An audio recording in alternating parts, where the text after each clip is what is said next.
Williams, the opening keynote speaker, said in her talk, I think she's at GitHub, right? Is that what it was? Yeah, GitHub. And she said, their own engineers have doubled the number of PRs that they submit over some period of time. Copilot is now the #1 contributor across GitHub. I don't remember that. Wow. And then this was the numbers that I wrote down because they just struck me.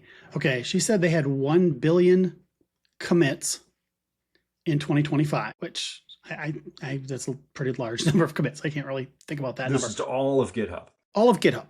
1 billion commits in 2025. Now, here's the part that's crazy. Right now, they are getting 205 million commits every week. Every week. Oh my God. So that is easily 10 times last year, right? 205 times, let's say 50. I know there's 52 weeks, but 200 times 50 is 10,000. If I'm doing math on a live recording. That's a lot. That's a lot. But yeah, that's a lot though. That's, I know it's not, yeah, it's whatever I said. Yeah, it's a huge uptick though. And that's crazy. And one of the things she pointed out, a lot of people also, several different people mentioned that, we're all just kind of struggling to like keep our heads above water, and you feel like you have to keep on top of each thing that's happening. And if you don't, you're falling behind, you're going to be lost. And she kind of helped reframe that a little bit, where she said a recent Stack Overflow survey. Now this is Stack Overflow, right?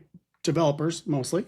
Recent Stack Overflow survey said 85% of developers have touched AI. Microsoft said that 15% of all humans have touched AI, and only 1% of humans actually use it regularly. So this is still very much the leading edge, even though it feels like we're just drowning in absolute newness continually and constant change. Well, as developers, I think we're kind of in a funny little echo chamber because AI is so relevant to what we do. Right. Whereas people in other industries, it may still be a toy or maybe an assistant of some way. I'm trying to think of an example. My wife is a teacher.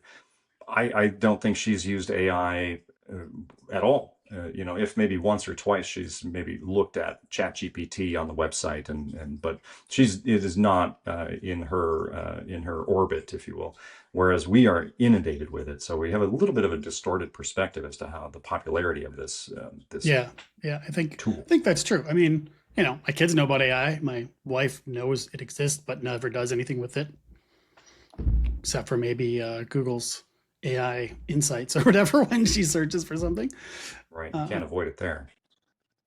Let's see, what else did you take away from that? Well, another talk that was interesting on the technical side of things that was given by David Beck. I wrote down his talk title was Surviving in Low Connectivity. And that was a very interesting talk for me because my app does rely on a network connection just for posting social, as a social network. It obviously relies on the internet for most of its functionality. And he gave some good insights. The most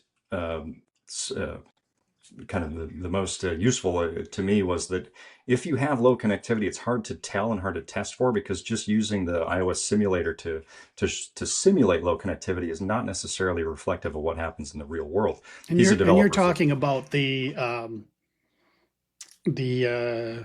what is that thing called? The tool that goes with the simulator, or you can have it on your iOS device that is right. Yeah, it's network link conditioner.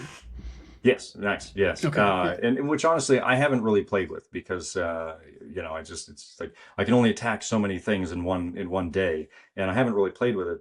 But he said a way to help your app survive in low connectivity was focus on what your app is uploading, not necessarily the download issues, but upload issues. And if you're making network requests, look at your headers. What are you sending in your header?